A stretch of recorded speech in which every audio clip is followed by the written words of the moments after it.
Lundi, c'était la journée mondiale annuelle dédiée à la maladie d'Alzheimer, une maladie qui touche entre 850 000 et 1 million de personnes en France et un diagnostic évidemment toujours redouté. Docteur Prasil, bonjour. Bonjour. Vous êtes chef du service de neuropsychologie des Hospices civils de Lyon.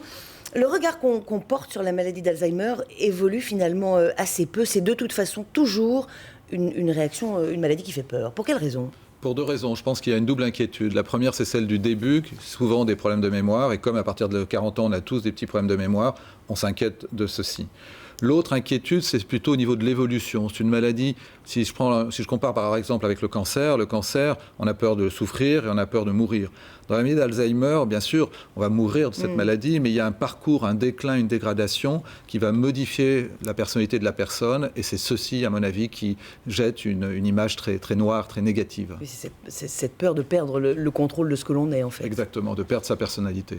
Alors, à l'occasion de cette journée mondiale, l'association France Alzheimer Rhône a décidé de donner la parole à ce qu'on appelle les jeunes malades, c'est-à-dire les patients qui sont confrontés à cette maladie avant l'âge de 65 ans. Pour la première fois, plusieurs d'entre eux ont accepté de témoigner dans un documentaire qui a été réalisé à Lyon pour évoquer précisément les débuts de leur maladie. Alors, je vous propose, docteur, de découvrir le reportage de Daniel Pajonc et de Laure Crozat, et on reprend notre conversation ensuite. Je me sens normal, là. Je me sens pas diminué, je me sens pas... Un film rare qui donne la parole à des patients atteints de la maladie d'Alzheimer. 4 témoignages d'hommes entre 55 et 62 ans, ceux-là même que l'on appelle des jeunes malades, en prise avec une pathologie qui ne fait pas de cadeau, mais avec laquelle on peut apprendre à composer. Il y a des problèmes de mémoire, il y a des problèmes d'organisation, il y a des problèmes d'émotion, mais il n'y a pas forcément une démence, c'est-à-dire une perte d'autonomie. Ça, c'est un stade qui est beaucoup plus tardif dans la pathologie. Et avant, la maladie d'Alzheimer, c'est 10 ou 15 ans de fonctionnement sans difficulté, sans dépendance. Dédramatiser, présenter les troubles au plus juste, les médecins veulent rassurer, montrer que la vie peut continuer, presque normalement.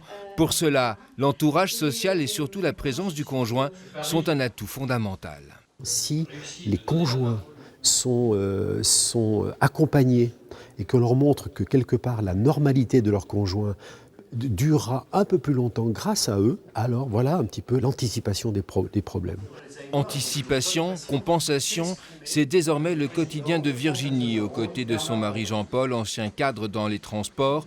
Jean-Paul, diagnostiqué Alzheimer, début 2014. L'année 2014, ça a été terrible. On ne trouvait pas de solution sur la façon de s'organiser, de faire les choses, etc.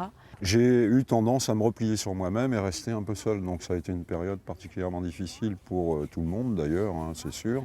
Mais le côté positif, j'allais dire, c'est de donner un nom à quelque chose, à des comportements, à des postures, à des façons d'être qui n'avaient plus rien à voir avec ce que Jean-Paul est. Marin et sportif accompli, grand amateur de lecture, Jean-Paul était très actif. Il a dû réduire la voilure, ce qui n'empêche pas le couple de tout faire pour reprendre le vent. L'arme que j'ai aujourd'hui, c'est de me dire, d'abord, je vais essayer de ne pas tout mettre dans le même panier. Ensuite, je vais essayer de noter le maximum de choses que je fais. Et puis, bon, après, voilà, j'ai des moments où vraiment j'égare. Hein. Je me suis dit, bon, bah, de toute façon, c'est comme ça, et puis voilà, quoi. Là, actuellement, je trouve qu'on a trouvé, depuis quelques mois, une bonne entente là-dessus, et on va tout faire pour le garder. En organisant des voyages, en se disant bon, ben, on est invité à tel endroit, on y va. Voilà, en se posant pas de questions. Vous voyez, vivre, si je puis dire. Oui, docteur, je vous voyais approuver vivre. Oui, effectivement. Pendant longtemps, les patients peuvent avoir une vie presque normale avec un petit accompagnement, un petit encadrement, mais ils peuvent passer totalement inaperçus lors d'une discussion ou lors d'activités sociales ou familiales. Les jeunes malades, donc les moins de 65 ans, quelle proportion des malades est-ce que ça représente ? Sur la totalité des personnes ayant ce qu'on appelle une démence et dont fait partie la maladie d'Alzheimer, on a environ 3 à 4% de patients qui ont débuté la maladie avant 65 ans. Et j'imagine que les symptômes, c'est ce que vous me disiez juste avant avant cette interview. Les symptômes sont différents quand on a moins de 65 ans que les symptômes classiques qu'on connaît de perte de mémoire, etc. Oui, quand on parle d'Alzheimer, on pense aux personnes âgées avec un trouble de mémoire. Pour les patients jeunes, c'est à peu près 25% des patients qui vont débuter par des problèmes de mémoire et 75% qui débuteront par un problème de langage ou de comportement. Ah oui, donc c'est d'autant plus difficile à dépister. Alors le mot n'est pas juste, hein. Je sais quand je parle, il n'y a pas de dépistage, mais en plus le mot est impropre, vous me dites. Le mot est impropre parce que quand on parle de dépistage, on parle de grandes campagnes pour le cancer du sein, le cancer de la prostate. Donc on dispose d'examens très simples, une mammographie ou un dosage des PSA. Pour la maladie d'Alzheimer, on n'a pas la possibilité de faire un dépistage de masse, c'est-à-dire qu'on n'a pas de moyens, même par les tests ou même par l'imagerie, pour faire un repérage. C'est chez tout le monde, parce que ça nous coûterait très cher, on n'a pas les moyens financiers, on n'a pas les moyens en personnel. Donc on peut faire du diagnostic, c'est-à-dire que quand quelqu'un vient nous voir en nous disant « j'ai des problèmes de mémoire, est-ce que c'est le début d'une maladie d'Alzheimer ou est-ce que c'est simplement du vieillissement ou de l'anxiété ?» Là, nous pouvons faire le diagnostic. Mais à grande échelle, sur 10 millions de personnes, nous n'avons pas les moyens de faire un dépistage.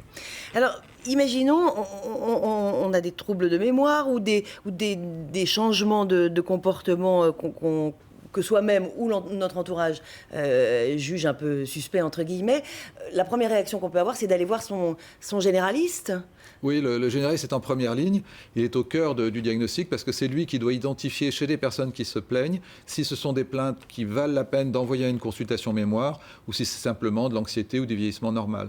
Donc il y a un gros effort depuis de nombreuses années pour former les médecins généralistes à ce repérage du côté délétère de certaines difficultés qui vont réellement inquiéter et nécessiter une consultation spécialisée. Un mot sur l'entourage des patients, parce qu'on évoque très souvent la souffrance de l'entourage, la difficulté de gérer le quotidien. Est-ce que la France a rattrapé son retard en matière de structure et d'aide pour l'entourage des patients, ou est-ce qu'on a encore des choses à faire? Écoutez, le plan Alzheimer-Sarkozy 2008-2012 a été assez remarquable. Il nous a permis d'apporter beaucoup plus qu'autrefois en termes de structure, en termes d'accompagnement, en termes de moyens. L'association France Alzheimer a pu, par exemple, développer des formations aux aidants. Dans nos services, dans mon service, on le fait. Il y a des moyens médico-sociaux à disposition. Donc, il y a une palette plus importante. Le problème, c'est qu'il ne faut pas que toutes ces aides soient invasives. Et parfois, les familles ont l'impression de passer leur temps à ouvrir la porte parce qu'il y a l'infirmière, le kiné, l'orthophoniste, l'auxiliaire de vie, l'aide ménagère, etc. Mais la difficulté aujourd'hui, c'est plutôt d'arriver à trouver son propre parcours Exactement. Il n'y a pas de individualisé. recette miracle. Il y a plusieurs parcours. Il faut identifier le bon parcours adapté au patient et à son entourage. Merci beaucoup, Dr Croisil, d'être venu nous éclairer et nous apporter surtout des informations un peu rassurantes et positives.